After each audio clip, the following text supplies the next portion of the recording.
Армысыз көрермен, үздік әскери қызметкерлерді анықтайтын әскер тарланы басталды. Биылғы жылдың үздіктері кім болды? Бірге көрейік. Қадамы нық басқан үздік әскери қызметшілер қызыл кілеммен жүріп өтті. Салтанатты рәсімде қорғаныс министрінің қолынан өз міндеттерін мінсіз орындап жүрген майталмандарға арнайы диплом, ақшалай сыйлықпен мүсінші берілді. Бұл 25 номинация бойынша ең үздігін айқындап, әрбір әскери кәсіптің маңызды екенін көрсетіп, әскери қызметінің беделін айқындайтын дәстүрлі іс-шара. Әскер тарланы кәсіби шеберлікке, тәртіпке, жауапкершілікке, антқа, адалдыққа берілген нақты баға.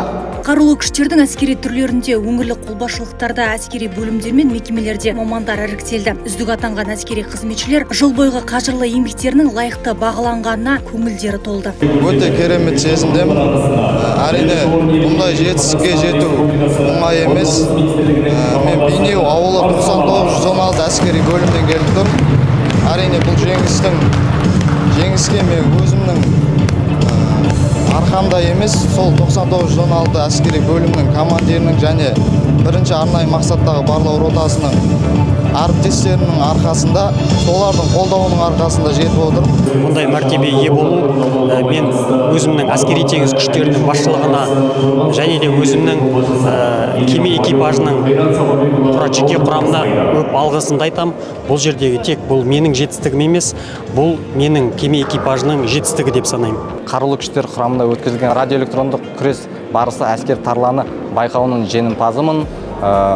Ол үшін өте қуаныштымын. Өзім үшін оны мен үлкен абырой деп санаймын. Бұл әскери саладағы 18 жылдық қызметінде бірнеше мемлекетте бітімгершілік миссияларды орындап, халықаралық деңгейде бейбітшілікті нығайтуға өз үлесін қосып жүрген майор Бақтияр Нұрланұлы жыл бітімгері номинациясына лайық деп танылған. Әскер тарланы үшін бұл қызметтің жүгі ауыр. Қазіргі уақытта бітімгершілік өте қарқынды дамып жатыр.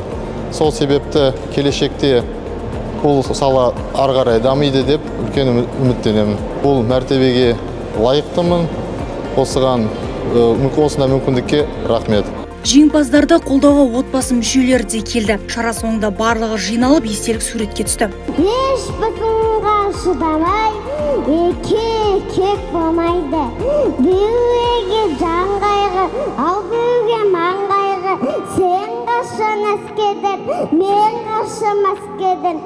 Қазақ дейінде елімді кім қорғайды?